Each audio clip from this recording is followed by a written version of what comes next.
ਵਾਹਿਗੁਰੂ ਜੀ ਕਾ ਖਾਲਸਾ ਵਾਹਿਗੁਰੂ ਜੀ ਕੀ ਫਤਿਹ। ਪਰਮ ਸਨਮਾਨਯੋਗ ਸਤਿਗੁਰਾਂ ਦੇ ਚਰਨਾਂ ਵਿੱਚ ਜੁੜਮਲ ਬੈਠੇ ਰੱਬ ਰੂਪ ਗੁਰਮੁਖ ਸਤਸੰਗੀ ਜਨ,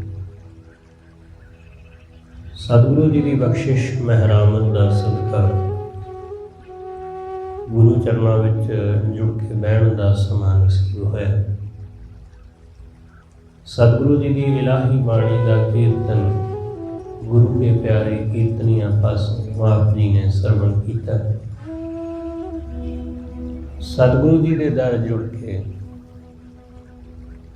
ਸਤਿਗੁਰੂ ਜੀ ਦੀ ਬਾਣੀ ਦੁਆਰਾ ਵਾਹਿਗੁਰੂ ਨਾਲ ਜੁੜਨ ਦਾ, ਸਾਂਝ ਪਾਉਣ ਦਾ ਨਿਮਾਣਾ ਜਿਹਾ ਉਪਰਾਲਾ ਕਰ ਰਹੇ ਹਾਂ। ਸਤਿਗੁਰੂ ਰਹਿਮਤ ਕਰਦਿਆਂ ਸਮਝਾਉਂਦੇ ਨੇ ਕਿ ਮਨੁੱਖ ਦਾ ਇਹ ਮਨ ਕਿਸੇ ਤਰ੍ਹਾਂ ਵੀ ਧੀਰਜ ਨਹੀਂ ਫੜਦਾ, ਮਨ ਕਿਸੇ ਤਰ੍ਹਾਂ ਵੀ ਸਥਿਰ ਨਹੀਂ ਹੁੰਦਾ। ਗੁਰੂ ਅਰਜਨ ਦੇਵ ਮਹਾਰਾਜ ਅੱਜ ਦੇ ਵਚਨ ਅੰਦਰ ਇਹ ਗੱਲ ਦੱਸਦੇ ਨੇ, ਮਾਈ ਕਹਾਂ ਕਰੋ ਇਹ ਮਨ ਨਾ ਧੀਰ ਹੈ। ਮੇਰੀ ਮਾਂ ਦੱਸ ਮੈਂ ਕੀ ਕਰਾਂ, ਕਹਾਂ ਕਰੋ ਕੀ ਕਰਾਂ, ਇਹ ਮਨ ਨਾ ਧੀਰ ਹੈ। ਇਹ ਮਨ ਧੀਰਜ ਹੀ ਨਹੀਂ ਫੜਦਾ,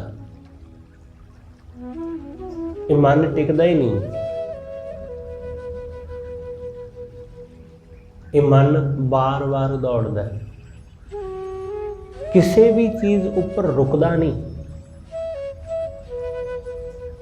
ਕੁਛ ਵੀ ਮਿਲ ਜਾਵੇ, ਕੁਛ ਵੀ ਹਾਸਲ ਹੋ ਜਾਵੇ,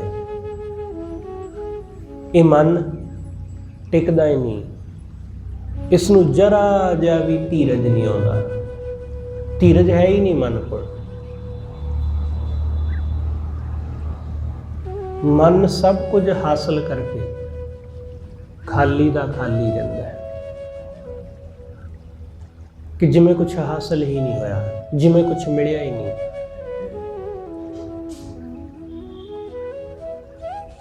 ਮੈਂ ਇੱਕ ਕਹਾਣੀ ਸੁਣੀ ਹੈ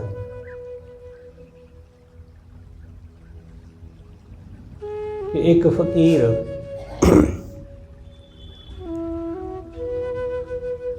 ਉਹ ਸਵੇਰੇ ਸਵੇਰੇ ਆਪਣੇ ਹੱਥ ਦੇ ਵਿੱਚ ਇੱਕ ਅਜੀਬ ਜਿਹਾ ਕਮੰਡਲ ਲੈ ਕੇ ਭਿਕਸ਼ਾ ਮੰਗਦਾ ਫਿਰਦਾ ਹੈ। ਆਹੀ ਵੇਲਾ ਹੋਵੇਗਾ, ਕੋਈ ਇਸੇ ਵੇਲੇ ਹੀ ਸਵੇਰੇ ਸਵੇਰੇ ਭਿਕਸ਼ਾ ਮੰਗ ਰਿਹਾ ਹੈ। ਉਸ ਦੇਸ਼ ਦਾ ਰਾਜਾ ਉਸੇ ਨਗਰ, ਉਸੇ ਸ਼ਹਿਰ ਵਿੱਚ ਵੱਸਦਾ ਹੈ। ਉਹ ਫਕੀਰ ਜਦੋਂ ਭਿਕਸ਼ਾ ਮੰਗਦਾ ਵਿਚਰ ਰਿਹਾ ਹੈ ਤਾਂ ਰਾਜਾ ਆਪਣੇ ਮਹਿਲਾਂ ਵਿੱਚੋਂ ਨਿਕਲਿਆ ਸਵੇਰੇ ਸਵੇਰੇ ਸੈਰ ਕਰਨ ਵਾਸਤੇ। ਸੈਰ ਕਰਨ ਲਈ ਜਦੋਂ ਨਿਕਲਿਆ ਤਾਂ ਰਸਤੇ ਵਿੱਚ ਉਸ ਨੂੰ ਇਹ ਫਕੀਰ ਮਿਲ ਗਿਆ। ਫਕੀਰ ਨੇ ਆਪਣਾ ਕਮੰਡਲ ਉਹਦੇ ਅੱਗੇ ਕੀਤਾ। ਸੁਬਹ ਸੁਬਹ ਸੀ, ਰਾਜਾ ਪ੍ਰਸੰਨ ਸੀ। ਖਿਆਲ ਰੱਖਣਾ ਕਿ ਮੰਗਣ ਵਾਲੇ ਲੋਕ ਵੀ ਬੜੇ ਅੱਜ ਕੱਲ੍ਹ ਸਿਆਣੇ ਨੇ। ਉਹ ਉਸ ਵਕਤ ਬੰਦੇ ਨੂੰ ਫੜਦੇ ਨੇ ਜਿਸ ਵਕਤ ਬੰਦਾ ਨਾ ਕਰ ਸਕੇ। ਇਸ ਲਈ ਸੁਬਹ ਸੁਬਹ ਜ਼ਿਆਦਾ ਮੰਗਣ ਵਾਲੇ ਦਿਖਾਈ ਦੇਣਗੇ। ਉਸਨੇ ਰਾਜੇ ਅੱਗੇ ਆਪਣਾ ਕਮੰਡਲ ਕੀਤਾ। ਰਾਜਾ ਖੁਸ਼ ਸੀ, ਪ੍ਰਸੰਨ ਸੀ। ਸੁਬਹ ਸੁਬਹ ਸੀ, ਸਵੇਰੇ ਸਵੇਰੇ ਕਿਸੇ ਨੂੰ ਕੁਝ ਦਾਨ ਕਰਨਾ ਲੋਕ ਚੰਗਾ ਵੀ ਸਮਝਦੇ ਨੇ। ਉਸਨੇ ਪੁੱਛਿਆ ਕਿ ਕੀ ਚਾਹੀਦਾ ਤੁਹਾਨੂੰ। ਉਹਨੇ ਕਿਹਾ ਜੀ ਮੈਨੂੰ ਕੀ ਚਾਹੀਦਾ ਹੈ, ਆ ਮੇਰਾ ਛੋਟਾ ਜਿਹਾ ਕਮੰਡਲ ਹੈ, ਭਿਕਸ਼ਾ ਪਾਤਰ ਹੈ, ਇਹਨੂੰ ਭਰ ਦਿਓ ਆਟੇ ਨਾਲ, ਖਾਣ ਪੀਣ ਦੀ ਕਿਸੇ ਚੀਜ਼ ਨਾਲ ਇਹ ਭਰ ਕੇ ਮੈਨੂੰ ਦੇ ਦਿਓ। ਰਾਜਾ ਸੀ, ਉਸਨੇ ਕਿਹਾ ਆਟੇ ਨਾਲ ਇਹ ਤਾਂ ਤੁਹਾਨੂੰ ਕਿਤੇ ਹੋਰੋਂ ਵੀ ਮਿਲ ਜਾਏਗਾ, ਆਟਾ ਦਾਲਾਂ ਤੇ ਤੁਹਾਨੂੰ ਹੋਰ ਲੋਕ ਵੀ ਦੇ ਦੇਣਗੇ, ਮੈਂ ਤੁਹਾਨੂੰ ਕੁਝ ਵੱਖਰਾ ਦੇਣਾ। ਉਹਨੇ ਆਪਣੇ ਮੰਤਰੀ ਨੂੰ ਕਿਹਾ ਕਿ ਇਹਦੇ ਕਮੰਡਲ ਨੂੰ ਸੋਨੇ ਚਾਂਦੀ ਨਾਲ ਭਰ ਕੇ ਇਹਨੂੰ ਦੇ ਦਿਓ। ਵਜ਼ੀਰ ਉਸ ਨੂੰ ਮਹਿਲਾਂ ਵਿੱਚ ਲੈ ਗਏ ਕਿ ਚਲੋ ਮਹਿਲਾਂ ਵਿੱਚ ਗਏ। ਇਸ ਫਕੀਰ ਨੂੰ ਬਾਹਰ ਖੜਾ ਦਿੱਤਾ ਤੇ ਇਹਦਾ ਕਮੰਡਲ ਲੈ ਕੇ ਅੰਦਰ ਚਲੇ ਗਏ।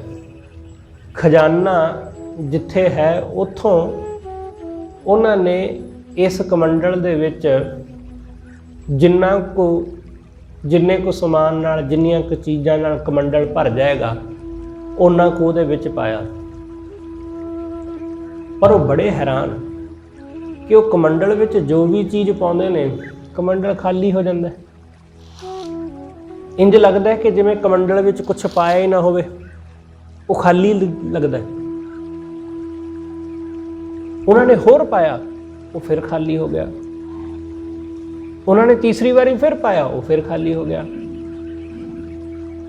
ਮੰਤਰੀਆਂ ਨੇ ਆ ਕੇ ਰਾਜੇ ਨੂੰ ਖਬਰ ਦਿੱਤੀ ਕਿ ਰਾਜਨ, ਇਹ ਜਿਹੜਾ ਫਕੀਰ ਹੈ ਨਾ, ਇਹ ਕੋਈ ਆਮ ਬੰਦਾ ਨਹੀਂ ਹੈ, ਇਹ ਜ਼ਰੂਰ ਤੁਹਾਡੀ ਕੋਈ ਪਰਖ ਪ੍ਰੀਖਿਆ ਲੈਣ ਵਾਸਤੇ ਪਹੁੰਚਿਆ ਹੋਇਆ ਹੈ, ਜਾਂ ਇਹ ਕੋਈ ਕਰਾਮਾਤੀ ਹੈ, ਇਹਦੇ ਕੋਲ ਕੋਈ ਜਾਦੂ ਹੈ ਕਿ ਜੋ ਵੀ ਅਸੀਂ ਇਹਦੇ ਭਾਂਡੇ ਵਿੱਚ ਪਾਉਂਦੇ ਹਾਂ, ਕਮੰਡਲ ਵਿੱਚ ਪਾਉਂਦੇ ਹਾਂ, ਉਹ ਖਾਲੀ ਰਹਿੰਦਾ, ਉਹ ਭਰਦਾ ਹੀ ਨਹੀਂ। ਰਾਜੇ ਨੇ ਕਿਹਾ ਇੰਜ ਕਿਵੇਂ ਹੋ ਸਕਦਾ, ਚਲੋ ਮੈਂ ਦੇਖਦਾ। ਉਹ ਆਪ ਗਿਆ, ਉਹਨੇ ਆਪਣੇ ਹੱਥੀਂ ਉਹਦੇ ਵਿੱਚ ਕੁਝ ਪਾਇਆ, ਉਹ ਫਿਰ ਖਾਲੀ। ਜਿੰਨਾ ਉਹਨੂੰ ਭਰਦੇ ਨੇ ਉਹ ਫਿਰ ਖਾਲੀ ਹੋ ਜਾਂਦਾ, ਭਰਦੇ ਨੇ ਉਹ ਫਿਰ ਖਾਲੀ ਹੋ ਜਾਂਦਾ। ਕਹਿੰਦੇ ਨੇ ਸਵੇਰ ਤੋਂ ਸ਼ਾਮ ਹੋ ਗਈ, ਉਹ ਕਮੰਡਲ ਭਰਨ ਵਿੱਚ ਨਹੀਂ ਆਇਆ। ਜੋ ਵੀ ਪਾਉਣ ਉਹ ਖਾਲੀ ਹੋ ਜਾਂਦਾ। ਸਾਰੇ ਬੜੇ ਹੈਰਾਨ। ਇਸ ਗੱਲ ਦੀ ਚਰਚਾ ਪੂਰੇ ਸ਼ਹਿਰ ਵਿੱਚ ਫੈਲ ਗਈ। ਹੌਲੀ ਹੌਲੀ, ਕਿਉਂਕਿ ਜਦੋਂ ਖਬਰ ਮੰਤਰੀਆਂ ਤੋਂ ਸਿਪਾਹੀਆਂ ਤੱਕ ਆ ਗਈ, ਸਿਪਾਹੀਆਂ ਤੋਂ ਫਿਰ ਹੌਲੀ ਹੌਲੀ ਮਹਿਲਾਂ ਤੋਂ ਬਾਹਰ ਖਬਰ ਨਿਕਲੀ, ਤਾਂ ਜਦੋਂ ਮਹਿਲਾਂ ਤੋਂ ਬਾਹਰ ਆਈ ਤਾਂ ਸ਼ਹਿਰ ਵਿੱਚ ਫੈਲ ਗਈ। ਲੋਕ ਰਾਜੇ ਦੇ ਮਹਿਲ ਦੇ ਦੁਆਲੇ ਇਕੱਠੇ ਹੋਣ ਲੱਗ ਪਏ ਕਿ ਐਸਾ ਕਿਹੜਾ ਫਕੀਰ ਆ ਗਿਆ ਕਿ ਜਿਹਨੇ ਰਾਜੇ ਦਾ ਖਜ਼ਾਨਾ ਹੀ ਖਾਲੀ ਕਰ ਛੱਡਿਆ ਤੇ ਉਹਦਾ ਕਮੰਡਲ ਫਿਰ ਵੀ ਨਹੀਂ ਭਰਿਆ। ਰਾਜਾ ਵੀ ਹੁਣ ਅੱਕ ਗਿਆ। ਉਹਨੇ ਕਿਹਾ ਫਕੀਰ ਨੂੰ ਸੱਦ ਲਿਆਓ। ਫਕੀਰ ਨੂੰ ਦਰਬਾਰ ਵਿੱਚ ਸੱਦ ਲਿਆ ਗਿਆ। ਫਕੀਰ ਨੂੰ ਪੁੱਛਿਆ ਕਿ ਇਹਦੇ ਵਿੱਚ ਕਰਾਮਾਤ ਕੀ ਹੈ, ਇਹਦੇ ਵਿੱਚ ਜਾਦੂ ਕੀ ਹੈ, ਤੇਰਾ ਕਮੰਡਲ ਭਰਦਾ ਕਿਉਂ ਨਹੀਂ? ਉਸਨੇ ਕਿਹਾ ਕਿ ਰਾਜਨ, ਇਹਦੇ ਵਿੱਚ ਕੋਈ ਜਾਦੂ ਨਹੀਂ ਹੈ, ਇਹਦੇ ਵਿੱਚ ਕੋਈ ਕਰਾਮਾਤ ਨਹੀਂ ਹੈ। ਉਹਨੇ ਕਿਹਾ ਜੇ ਇਹਦੇ ਵਿੱਚ ਕੋਈ ਕਰਾਮਾਤ ਨਹੀਂ ਤਾਂ ਇਹ ਭਰਦਾ ਕਿਉਂ ਨਹੀਂ? ਉਹ ਕਹਿੰਦਾ ਇਹਦੇ ਨਾ ਭਰਨ ਦਾ ਕਾਰਨ ਇਹ ਹੈ ਕਿ ਇੱਕ ਦਿਨ ਮੈਂ ਆਪਣੀ ਮਸਤੀ ਵਿੱਚ ਤੁਰਿਆ ਜਾ ਰਿਹਾ ਸਾਂ, ਮੇਰੇ ਹੱਥ ਵਿੱਚ ਜਿਹੜਾ ਮੇਰਾ ਕਮੰਡਲ ਸੀ ਨਾ, ਉਹ ਛੁੱਟ ਗਿਆ। ਜਿਵੇਂ ਹੀ ਉਹ ਜ਼ਮੀਨ ਤੇ ਡਿੱਗਾ ਉਹ ਟੁੱਟ ਗਿਆ ਤੇ ਮੈਂ ਉਹਨੂੰ ਉੱਥੇ ਸੁੱਟ ਦਿੱਤਾ। ਰਾਜੇ ਨੇ ਕਿਹਾ ਇਹਦਾ ਇਸ ਨਾਲ ਕੀ ਸੰਬੰਧ? ਉਹਨੇ ਕਿਹਾ ਇਹਦੇ ਨਾਲ ਹੀ ਸੰਬੰਧ ਹੈ, ਅੱਗੇ ਸੁਣੋ। ਅੱਗੇ ਮੈਂ ਥੋੜੀ ਦੂਰ ਗਿਆ ਤਾਂ ਇੱਕ ਕਬਰਸਤਾਨ ਸੀ। ਉਸ ਕਬਰਸਤਾਨ ਦੇ ਵਿੱਚ ਮੈਨੂੰ ਬਹੁਤ ਸਾਰੀਆਂ ਬੰਦਿਆਂ ਦੀਆਂ ਖੋਪੜੀਆਂ ਦਿਸੀਆਂ। ਮੈਂ ਉਹਨਾਂ ਵਿੱਚੋਂ ਇੱਕ ਖੋਪੜੀ ਚੁੱਕ ਲਈ, ਉਹਨੂੰ ਘਸਾ ਕੇ, ਉਹਨੂੰ ਠੀਕ ਕਰਕੇ ਉਹਦਾ ਕਮੰਡਲ ਬਣਾ ਲਿਆ। ਇਹ ਬੰਦੇ ਦੀ ਖੋਪੜੀ ਦਾ ਕਮੰਡਲ ਹੈ, ਇਹਦੇ ਵਿੱਚ ਜਿੰਨਾ ਪਾਓ ਇਹ ਭਰਦਾ ਹੀ ਨਹੀਂ।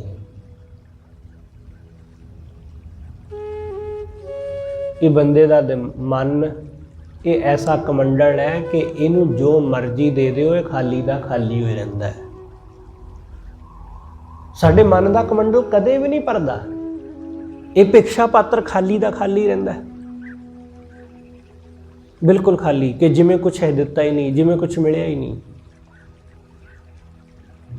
ਤੁਸੀਂ ਐਸੇ ਬਹੁਤ ਸਾਰੇ ਲੋਕਾਂ ਨੂੰ ਵੇਖੋਗੇ, ਕਈ ਵਾਰੀ ਐਸੇ ਮੰਗਤਿਆਂ ਨੂੰ ਵੀ ਦੇਖੋਗੇ। ਉਹਨਾਂ ਨੂੰ ਤੁਸੀਂ ਜੋ ਮਰਜ਼ੀ ਦੇ ਦਿਓ, ਖਾਣ ਨੂੰ ਚੀਜ਼ਾਂ ਦੇ ਦਿਓ, ਕੱਪੜਾ ਦੇ ਦਿਓ, ਪੈਸਾ ਦੇ ਦਿਓ, ਉਹਨਾਂ ਨੂੰ ਫਿਰ ਵੀ ਲੱਗਦਾ ਰਹਿੰਦਾ ਕਿ ਕੁਝ ਵੀ ਨਹੀਂ ਮਿਲਿਆ,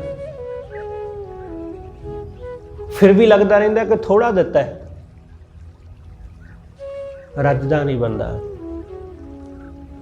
ਤ੍ਰਿਪਤ ਨਹੀਂ ਹੁੰਦਾ। ਸਤਿਗੁਰੂ ਕਹਿੰਦੇ ਫਿਰ ਇਹੋ ਜਿਹਾ ਮਨ ਉਹ ਧੀਰਜ ਕਿਵੇਂ ਫੜੇ, ਇਹੋ ਜਿਹਾ ਮਨ ਉਹ ਕਿਵੇਂ ਸ਼ਾਂਤ ਹੋਵੇ। ਬੰਦਾ ਇਹੀ ਸੋਚਦਾ ਹੈ ਕਿ ਚੀਜ਼ਾਂ ਥੋੜੀਆਂ ਵੱਧ ਚੀਜ਼ਾਂ ਹੋਣਗੀਆਂ ਤਾਂ ਟਿਕਾ ਹੋਵੇਗਾ, ਪਰ ਵੱਧ ਹੋਣ ਦੇ ਬਾਵਜੂਦ ਵੀ ਲੋਕ ਧੀਰਜ ਵਿੱਚ ਨਹੀਂ ਦਿਖਾਈ ਦਿੰਦੇ।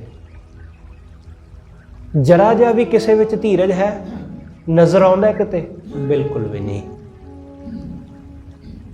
ਜਰਾ ਜਿਹਾ ਵੀ ਕਿਤੇ ਬੰਦੇ ਨੂੰ ਟਿਕਾ ਦਿਖਾਈ ਦਿੰਦਾ? ਬਿਲਕੁਲ ਨਹੀਂ ਨਜ਼ਰ ਆਉਂਦਾ। ਟਿਕਾ ਹੈ ਹੀ ਨਹੀਂ, ਧੀਰਜ ਹੈ ਹੀ ਨਹੀਂ। ਦੌੜ ਲੱਗੀ ਹੋਈ ਹੈ ਚੀਜ਼ਾਂ ਹਾਸਲ ਕਰਨ ਦੀ, ਦੌੜ ਲੱਗੀ ਹੋਈ ਹੈ ਧਨ ਦੌਲਤ ਨੂੰ ਹਾਸਲ ਕਰਨ ਦੀ, ਦੌੜ ਲੱਗੀ ਹੋਈ ਹੈ ਰੁਤਬਿਆਂ ਨੂੰ ਹਾਸਲ ਕਰਨ ਦੀ।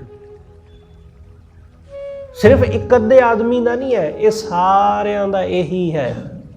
ਸਭ ਇਹੀ ਕੁਝ ਕਰਨ ਵਿੱਚ ਲੱਗੇ ਹੋਏ ਨੇ, ਇੱਕ ਦੂਸਰੇ ਨੂੰ ਹਟਾ ਕੇ ਅੱਗੇ ਹੋਣ ਦੀ ਕੋਸ਼ਿਸ਼ ਕਰ ਰਹੇ ਨੇ, ਅੱਗੇ ਹੋਣ ਦਾ ਯਤਨ ਕਰ ਰਹੇ ਨੇ ਕਿ ਦੂਸਰੇ ਨੂੰ ਹਟਾ ਦੇਵਾਂ, ਆਪ ਅੱਗੇ ਹੋ ਜਾਵਾਂ।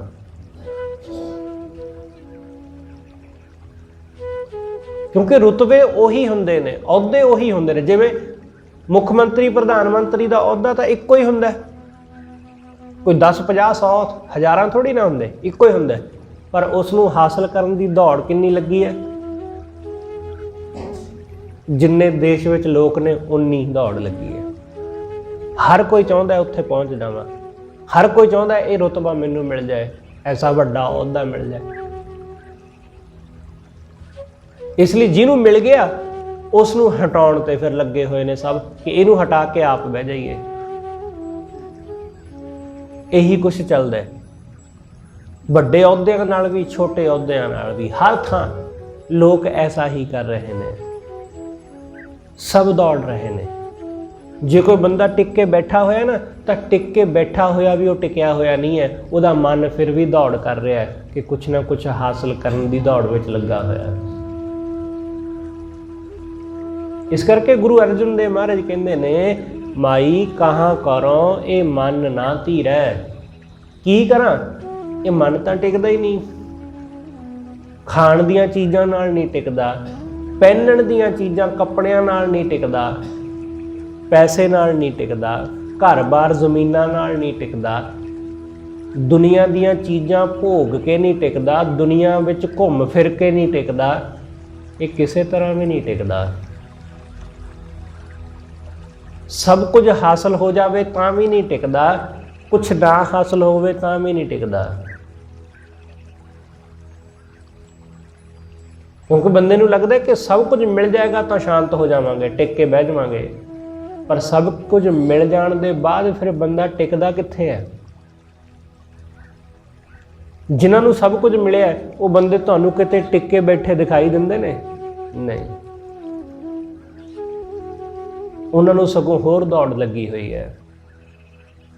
ਇਸ ਲਈ ਤੇ ਸਤਿਗੁਰੂ ਕਹਿੰਦੇ ਨੇ, ਜਿਸ ਗਰੇ ਥੋੜੀ ਤਿਸੈ ਗਰੇ ਚਿੰਤਾ। ਜਿਹਦੇ ਘਰ ਵਿੱਚ ਥੋੜਾ ਹੈ ਉਹਦੇ ਘਰ ਵਿੱਚ ਚਿੰਤਾ, ਫਿਕਰ ਕਿ ਹੈ ਨਹੀਂ, ਕੀ ਕਰੀਏ, ਥੋੜਾ ਹੈ।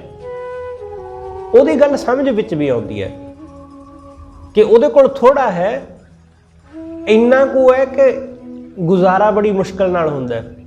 ਉਹਦੀ ਚਿੰਤਾ ਸਮਝ ਆਉਂਦੀ ਹੈ ਕਿ ਹਾਂ ਕਿ ਇਹਦੇ ਕੋਲ ਹੈ ਨਹੀਂ, ਇਸ ਲਈ ਚਿੰਤਾ ਕਰ ਰਿਹਾ ਹੈ, ਜਾਂ ਥੋੜਾ ਹੈ ਤਾਂ ਚਿੰਤਾ ਕਰ ਰਿਹਾ।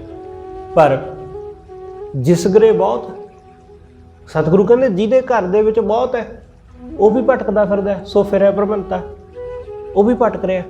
ਇੱਥੇ ਗੱਲ ਸੋਚਣ ਵਾਲੀ ਹੈ ਫਿਰ ਕਿ ਇਹ ਕਿਉਂ ਭਟਕ ਰਿਹਾ ਹੈ। ਗਰੀਬ ਆਦਮੀ ਰੋਵੇ, ਗੱਲ ਸਮਝ ਆਉਂਦੀ, ਅਮੀਰ ਆਦਮੀ ਵੀ ਤਾਂ ਮਾਰ ਮਾਰ ਰੋ ਰਿਹਾ, ਉਹ ਵੀ ਰੋ ਰਿਹਾ, ਉਹ ਵੀ ਦੁਖੀ ਹੈ, ਦੋਨੋਂ ਦੁਖੀ ਨੇ। ਗੱਲ ਸਮਝ ਨਹੀਂ ਆਉਂਦੀ ਕਿ ਗੱਲ ਕਿੱਥੇ ਹੈ। ਸਤਿਗੁਰੂ ਸਮਝਾਉਂਦੇ, ਜਿਹੜਾ ਇਹਨਾਂ ਦੋਨਾਂ ਤੋਂ ਮੁਕਤ ਹੈ, ਜਿਹੜਾ ਦੋਨਾਂ ਤੋਂ, ਜਿਹਨੂੰ ਨਾ ਮਿਲੇ ਦਾ ਵੀ ਕੋਈ ਗਮ ਨਹੀਂ, ਜਿਹਨੂੰ ਮਿਲ ਗਿਆ ਦਾ ਕੋਈ ਸੁੱਖ ਵੀ ਨਹੀਂ, ਉਹੀ ਮੁਕਤ ਹੈ, ਉਹੀ ਸੁਹੇਲਾ ਹੈ। ਇਸ ਲਈ ਕਦੇ ਵੀ ਕੁਝ ਮਿਲਣ ਨਾਲ ਤ੍ਰਿਪਤੀ ਨਹੀਂ ਆਉਂਦੀ। ਤ੍ਰਿਪਤੀ ਦਾ ਸੰਬੰਧ ਮਿਲਣ ਨਾਲ ਹੈ ਹੀ ਨਹੀਂ ਹੈ। ਰੱਜ ਦਾ ਸੰਬੰਧ ਮਿਲਣ ਨਾਲ ਨਹੀਂ ਹੈ।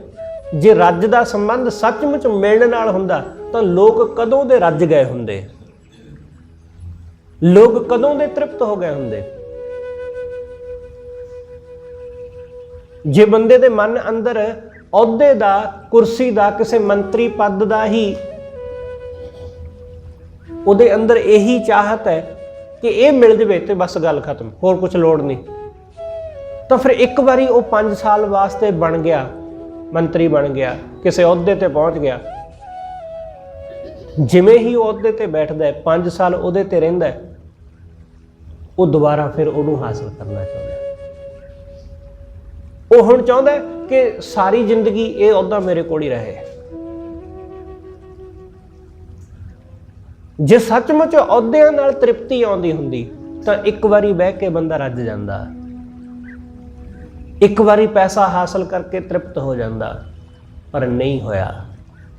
ਇਸ ਦਾ ਮਤਲਬ ਕਿ ਅਹੁਦਿਆਂ ਵਿੱਚ, ਚੀਜ਼ਾਂ ਵਿੱਚ, ਪੈਸਿਆਂ ਵਿੱਚ, ਖਾਣ ਪੀਣ ਦੀਆਂ ਵਸਤੂਆਂ ਵਿੱਚ ਕਿਤੇ ਤ੍ਰਿਪਤੀ ਨਹੀਂ ਹੈ, ਕਿਤੇ ਤ੍ਰਿਪਤੀ ਨਹੀਂ। ਸਤਿਗੁਰੂ ਕਹਿੰਦੇ ਬਿਨਾ ਸੰਤੋਖ ਨਹੀਂ ਕੋ ਰਾਜੈ। ਸੰਤੋਖ ਤੋਂ ਬਿਨਾ ਰੱਜ ਨਹੀਂ ਆਉਂਦਾ।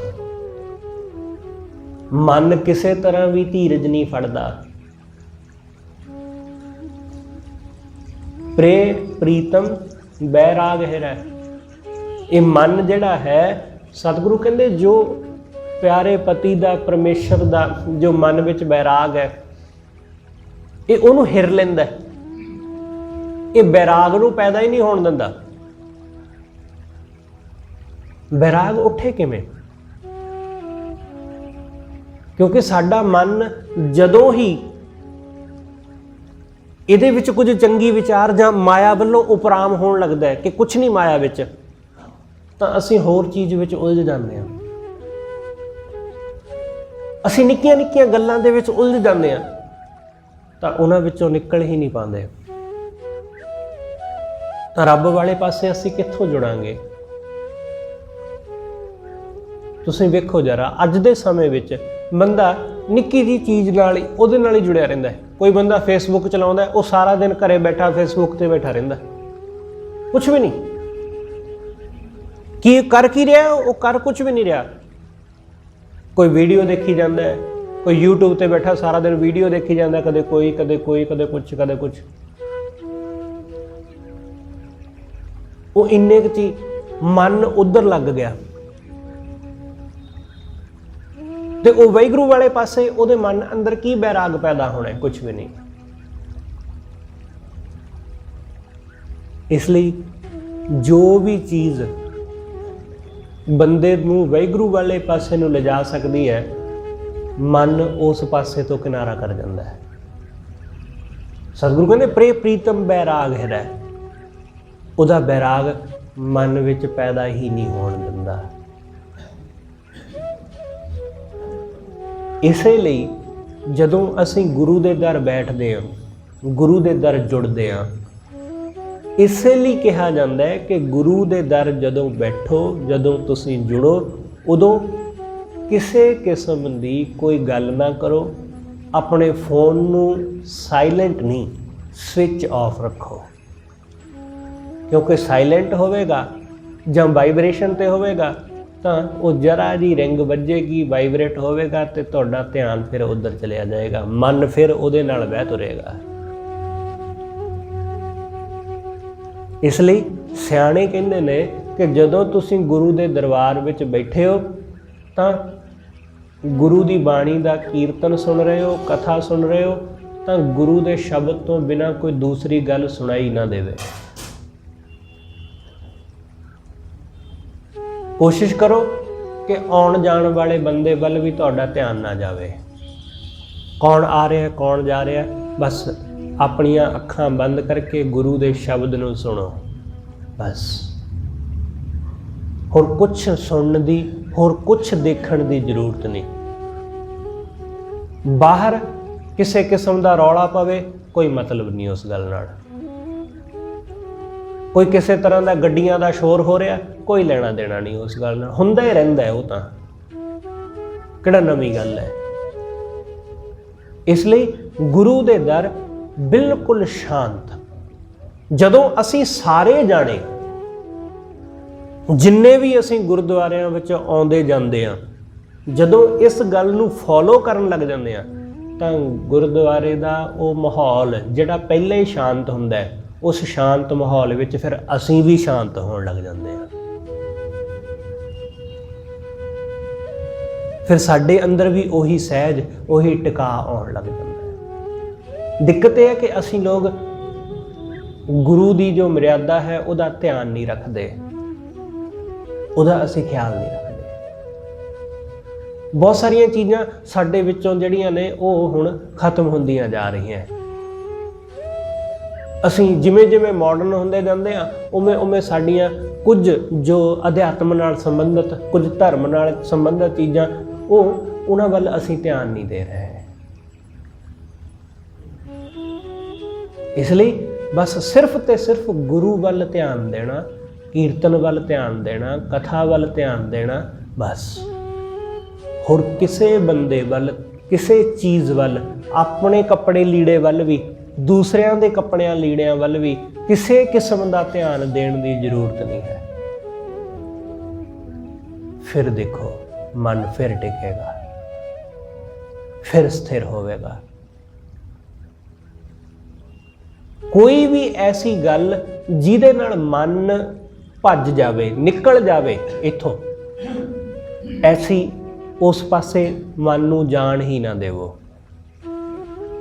ਤਾਂ ਜਿਹੜਾ ਮਨ ਵਿੱਚ ਜਰਾ ਜਿਹਾ ਬੈਰਾਗ ਉੱਠਿਆ ਨਾ, ਉਹਦੇ ਨਾਲ ਮਿਲਣ ਦਾ ਚਾਅ ਉੱਠਿਆ, ਉਹ ਬਿਨਸ ਜਾਏਗਾ, ਉਹ ਖਤਮ ਹੋ ਜਾਏਗਾ। ਜਿਹਨੂੰ ਸਤਿਗੁਰੂ ਕਹਿੰਦੇ ਮਨ ਬੈਰਾਗ ਭਇਆ ਦਰਸ਼ਨ ਦੇਖਣੇ ਕਾ ਚਾਓ। ਉਹ ਜਿਹੜਾ ਚਾਅ ਉੱਠਿਆ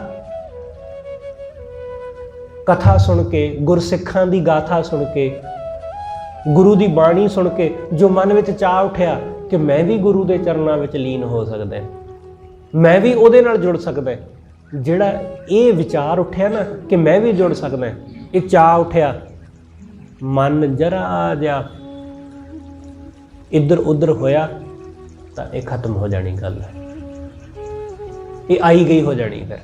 ਇਸ ਲਈ ਇਸ ਗੱਲ ਦਾ ਖਾਸ ਧਿਆਨ ਰੱਖਣਾ।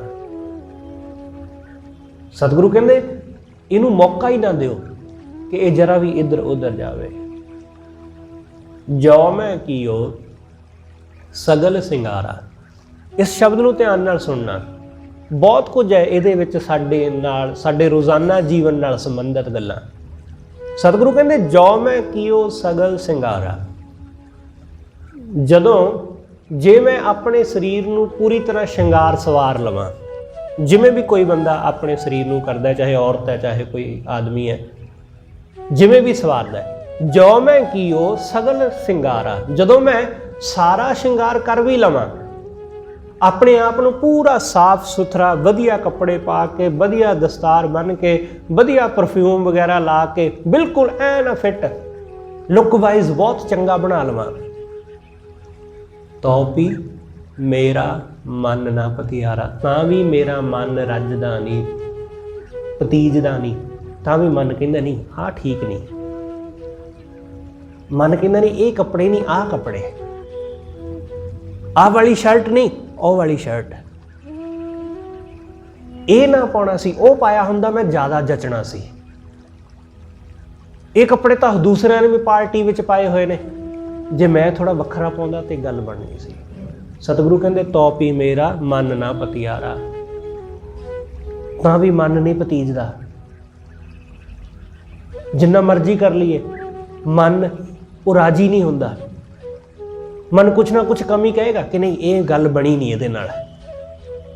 ਦੂਸਰਾ ਕੋਈ ਆ ਕੇ ਕਹਿ ਦੇਵੇ, ਫਿਰ ਬੰਦਾ ਹੋਰ ਭਰੋਸਾ ਕਰ ਲੈਂਦਾ ਕਿ ਹਾਂ ਮੈਨੂੰ ਵੀ ਇਹੀ ਲੱਗਦਾ ਸੀ ਕਿ ਇਹ ਕੱਪੜੇ ਜਚੇ ਨਹੀਂ।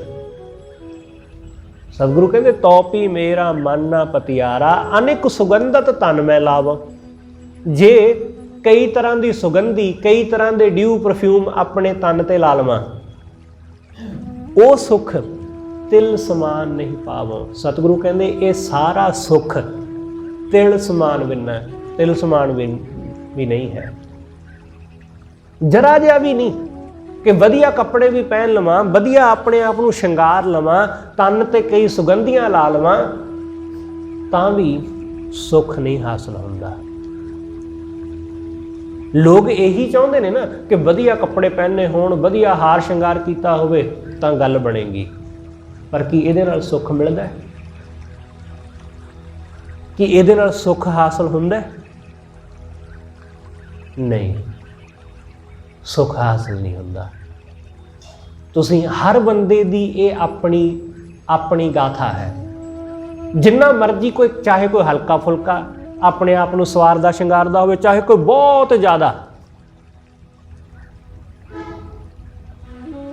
कई बारी लोग होंदे कि ब्याह फंक्शन किते जाना है तो हज़ारां रुपया अपने उत्ते खर्च लेंदे ने, अपने आप को सजाउण सवारन उत्ते, अपने नवे कपड़ियां उत्ते। जे किते वो कपड़ा जां उहनूं कीता होया हार शंगार ना फब्बे तां फिर जो कलेश हुंदा है ये उही जाणदे ने घर दे विच कि इन्ना खर्चा भी कीता ते हासिल कुछ नहीं होया, इन्ना मेक ओवर दे उत्ते खर्चा करिया पर सतगुरु कहंदे तिल समान भी सुख नहीं मिलदा है। तिल जिन्ना, तिल किन्ना कुछ हुंदा है? बिल्कुल मामूली जिहा। इन्ना कुछ कीता, इन्ना ताम झाम करिया, पर सुख की? सुख कुछ भी नहीं, सुख कुछ भी नहीं। किसी ने कहा ही नहीं कि तू बहुत सोहने कपड़े पाए ने, किसी ने आके मेरी प्रशंसा की हुई नहीं। तुसीं किसी बंदे नूं एवें ही उन्होंने जरा भी कह दो कि भाई बहुत वधिया लगता है, बस इन्ने च ही हो कि हाँ एक ने मेरी प्रशंसा कर दी। असीं प्रशंसा सुनने दे भुखे आ। विआह शादी विच रोटी खा के असीं तृप्त होईए चाहे ना होईए, पर जदों तक कोई साडी सिफत ना करे असीं रजदे नहीं। साडे कपड़ियां दी, साडी लुक दी। सतगुरु कहंदे इन्हां नाल मन नहीं भतीजदा, इन्हां चीज़ां नाल मन धीरज नहीं फड़दा। वो सुख तिल समान नहीं पावो। मन में चितवों ऐसी आसाई, मैं अपने मन विच ऐसी आसा चितवदा।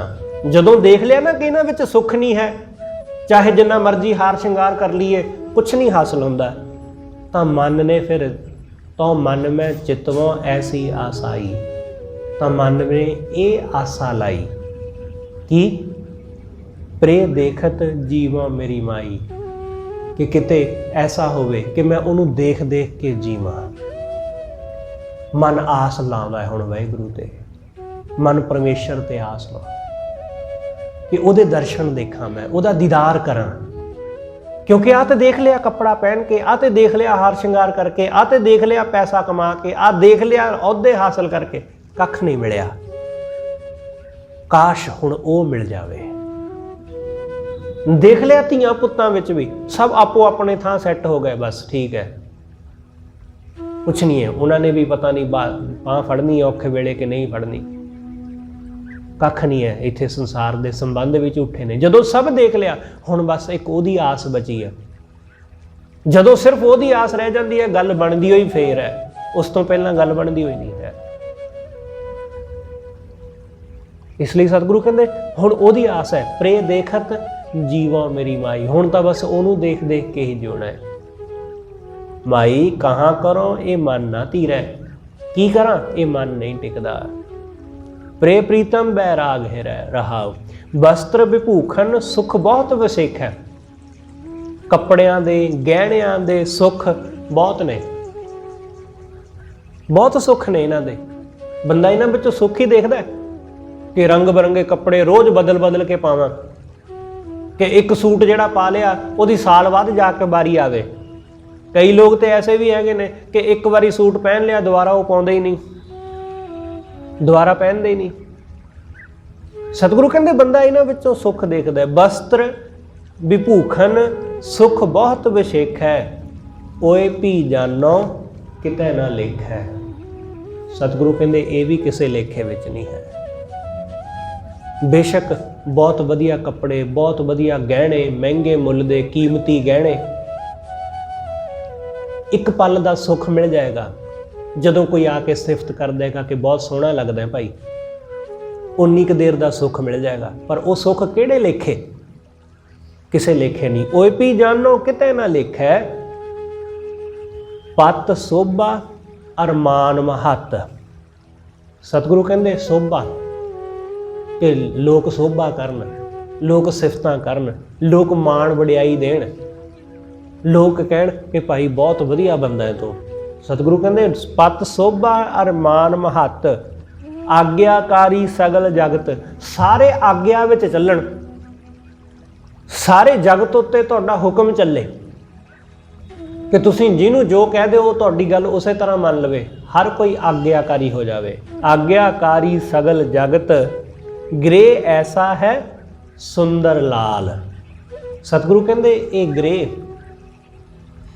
एक घर बड़ा सुंदर बड़ा प्यारा, ग्रे ऐसा है सुंदर लाल, प्रभ भावां तां सदा निहाल। जे प्रभु नूं भावां तां सब ठीक, जे ओनूं भावां तां सब ठीक। ये गहने, ये चीज़ां, ये घर-बार, ये जमीन जायदाद, पैसा सब ठीक, जे मैं ओनूं चंगा लगदा वां। जे मैं ओनूं नहीं पाउंदा तां फिर ये चीज़ां किसे लेखे नहीं, तां इन्हां चीज़ां दी कोई अहमियत नहीं। इसलिए गल सिर्फ ओनूं पाउण दी है, सिर्फ ओनूं चंगे लगण दी है। जे ओनूं चंगे लग गए तां सब चीज़ां दा मुੱਲ पै गया, सब चीज़ां प्रवान हो गईयां। व्यंजन भोजन अनेक प्रकार, अनेकां प्रकार दे भोजन जो भी असीं खाना पसंद करते हैं, जो साडे घरां च तैयार हुंदे ने। व्यंजन भोजन अनेक प्रकार, रंग तमाशे बहुत विस्तार, कि बड़े रंग तमाशे। बंदा अपने मनोरंजन वास्ते बड़ा कुछ करता है। अपने घर दे विच ही कई तरह के वो वड्डियां LED ला के जां वो कई तरह दियां होम थिएटर बना लैंदा अपने घर दे विच ही, रंग तमाशे देखदा है। सतगुरु कहते रंग तमाशे बहुत विस्तार, राज मिल्ख और बहुत फरमाइश। कि राज मिल्ख जमीनां दा मालक, जमीनां दा मालक, जमीनां दी मलकीयत मिल गई, राज भोगदा है, बहुत फरमाइश, बड़ियां फरमाइशां करदा है कि आ चाहिए, फलानी चीज़ चाहिए, जो चाहुंदा है वो मिलदा है। मन नहीं धरापै तृष्णा ना जाए। सब कुछ हासिल करन दे बावजूद भी मन नहीं धरापदा, तृष्णा जाती नहीं, तृष्णा मिटती नहीं, ਉਹਦੀ तृष्णा होर ਵੱਧਦੀ ਜਾਂਦੀ। जिमें जिमें बंदा अमीर होंदा ਜਾਂਦਾ है ਉਹਦੀਆਂ तृष्णा होर ਵੱਧਦੀਆਂ ਜਾਂਦੀਆਂ, ਉਹਦੀਆਂ ਇੱਛਾਵਾਂ ਦਾ दायरा होर ਵੱਧਦਾ ਜਾਂਦਾ, विस्तार ਹੁੰਦਾ ਜਾਂਦਾ ਉਹਦੀਆਂ ਇੱਛਾਵਾਂ ਦੇ दायरे ਦਾ। ਜਿਹਦੇ ਕੋਲ ਘੱਟ ਪੈਸੇ ਨੇ ਉਹ ਕਹਿੰਦਾ ਚਲੋ ਠੀਕ ਹੈ ਘੁੰਮ ਆਉਂਦੇ ਆ, कसौली जा आने, शिमले जा आने। थोड़े होर पैसे ने वो कहता थोड़ा दूर जा आने, कुल्लू जा आने। थोड़े होर वध पैसे ने वो कहता जी कश्मीर घूम आने। थोड़े होर पैसे ने चलो म्यांमार इधर पासे नूं जा आने, घूम आने, गोवा पहुँच जाते हैं। जिहदे कोल होर पैसे ने वो कहता स्विट्जरलैंड चलते हैं। जिहदा जिन्ना दायरा है वो उन्ना दूर जाता है, वो उड्डी वड्डी इच्छा करता है गांधी का। इसलिए सतगुरु समझाते, सतगुरु कहते मन नहीं धरापै, पर मन नहीं धरापदा तृष्णा ना जाए, तृष्णा जाती नहीं। बिन मिलवे ये दिन ना विहावै, उस वाहिगुरू नूं मिले बिना, उहदे चरनां नाल जुड़े बिना दिन, ये जिंदगी का दिन, ये जीवन ये गुजरदा नहीं, बड़ा औखा गुजरदा है। दिन ना विहावै उहदे नाल मिले बिना। मिले प्रभु तो सब सुख पावै, जो प्रभु मिल जाए तो सारे सुख प्राप्त हो जाते हैं, तो सारे सुख आनंद मिल जाते हैं। खोजत खोजत सुनी ए सोए, खोजदियां लभदियां ये खबर सुनी, ये गल सुनी कि साध संगत बिन तरियो ना कोई। गुरु की संगत बिना, साधु की संगत बिना कोई नहीं तरिया। जिहड़ा भी तरिया ਉਹ ਸੰਗਤ ਦੁਆਰਾ ਹੀ ਤੁਰਿਆ, ਉਹ ਸੰਗਤ ਦੁਆਰਾ, ਗੁਰੂ ਦੇ ਸੰਗ ਦੁਆਰਾ ਤਰਿਆ। ਜਿਸ ਮਸਤਕ ਭਾਗ ਤਿਨ ਸਤਿਗੁਰ ਪਾਇਆ, ਜਿਹਦੇ ਮੱਥੇ ਤੇ ਭਾਗ ਜਾਗ ਪਿਆ, ਉਸ ਨੇ ਸਤਿਗੁਰੂ ਨੂੰ ਪ੍ਰਾਪਤ ਕਰ ਲਿਆ, ਉਹਨੇ ਗੁਰੂ ਪਾ ਲਿਆ। ਪੂਰੀ ਆਸਾ ਮਨ ਤ੍ਰਿਪਤਾਇਆ, ਉਹਦੀਆਂ ਮਨ ਦੀਆਂ ਆਸਾਂ ਪੂਰੀਆਂ ਹੋ ਗਈਆਂ ਤੇ ਮਨ ਰੱਜ ਗਿਆ, ਤ੍ਰਿਪਤ ਹੋ ਗਿਆ। ਪ੍ਰਭ ਮਿਲਿਆ ਤਾਂ ਚੁੱਕੀ ਡੰਜਾ, ਜਦੋਂ ਪ੍ਰਭੂ ਮਿਲ ਗਿਆ ਤਾਂ ਸਾਰਾ ਕੁਝ ਮਿੰਸ ਗਿਆ। ਮਨ ਦੀ ਤ੍ਰਿਸ਼ਨਾ, ਮਨ ਦੀਆਂ ਆਸਾਂ, ਵਿਸ਼ੇ ਵਿਕਾਰ, ਡਰ ਸਭ ਖਤਮ, ਸਭ ਕੁਝ ਚੁੱਕ ਗਿਆ। ਨਾਨਕ ਲੱਦਾ ਮਨ ਤਨ ਮੰਝਾ, ਸਤਿਗੁਰੂ ਕਹਿੰਦੇ ਉਹ ਵਾਹਿਗੁਰੂ ਮਨ ਦੇ ਮੰਝ, ਮਨ ਦੇ ਵਿੱਚ ਹੀ ਲੱਭ ਪਿਆ, ਉਹ ਆਪਣੇ ਅੰਦਰ ਹੀ ਲੱਭ ਗਿਆ। ਜਿਹਨੂੰ ਬਾਹਰ ਲੱਭਦੇ ਫਿਰਦੇ ਸਾਂ, ਜਿਹਨੂੰ ਪੈਸੇ ਵਿੱਚੋਂ ਲੱਭ ਰਹੇ ਸਾਂ, ਜਿਹਨੂੰ ਜ਼ਮੀਨਾਂ ਵਿੱਚੋਂ ਲੱਭ ਰਹੇ ਸਾਂ, ਜਿਹਨੂੰ ਅਹੁਦਿਆਂ ਵਿੱਚੋਂ ਲੱਭ ਰਹੇ ਸਾਂ, ਉਹ ਸੁੱਖ ਆਪਣੇ ਅੰਦਰੋਂ ਹੀ ਲੱਭ ਪਿਆ ਹੈ। ਜਿਹਨੂੰ ਧੀਆਂ ਪੁੱਤਾਂ ਵਿੱਚੋਂ ਲੱਭਦੇ ਫਿਰਦੇ ਸੀ, ਉਹ ਆਪਣੇ ਅੰਦਰੋਂ ਹੀ ਮਿਲ ਗਿਆ। ਇਸ ਲਈ ਹੁਣ ਤ੍ਰਿਪਤ ਹੋ ਗਏ, ਹੁਣ ਦੌੜ ਮਿਟ ਗਈ, ਹੁਣ ਬਿਲਕੁਲ ਟਿਕਾ ਹੈ। ਜਦੋਂ ਉਹ ਆਪਣੇ ਅੰਦਰੋਂ ਹੀ ਮਿਲ ਜਾਂਦਾ ਹੈ, ਸੁੱਖ ਉਸ ਦਿਨ ਮਿਲਦਾ ਹੈ, ਉਸ ਤੋਂ ਬਿਨਾਂ ਸੁੱਖ ਨਹੀਂ ਹਾਸਲ ਹੁੰਦਾ। ਸਤਿਗੁਰੂ ਰਹਿਮਤ ਕਰੇ, ਇਹ ਰੱਬੀ ਸੁੱਖ ਸਤਿਗੁਰੂ ਕਿਰਪਾ ਕਰਕੇ ਸਭ ਨੂੰ ਬਖਸ਼ੇ। ਹੋਈਆਂ ਭੁੱਲਾਂ ਲਈ ਖਿਮਾ ਸਤਿਗੁਰੂ ਜੀ ਅਤੇ ਆਪ ਸਰਬੱਤ ਸੰਗਤ ਬਖਸ਼ਣ ਜੋ, ਭੁੱਲਾਂ ਨਾ ਚਿਤਾਰਦੇ ਹੋਏ ਆਖੋ ਜੀ ਵਾਹਿਗੁਰੂ ਜੀ ਕਾ ਖਾਲਸਾ, ਵਾਹਿਗੁਰੂ ਜੀ ਕੀ ਫਤਿਹ।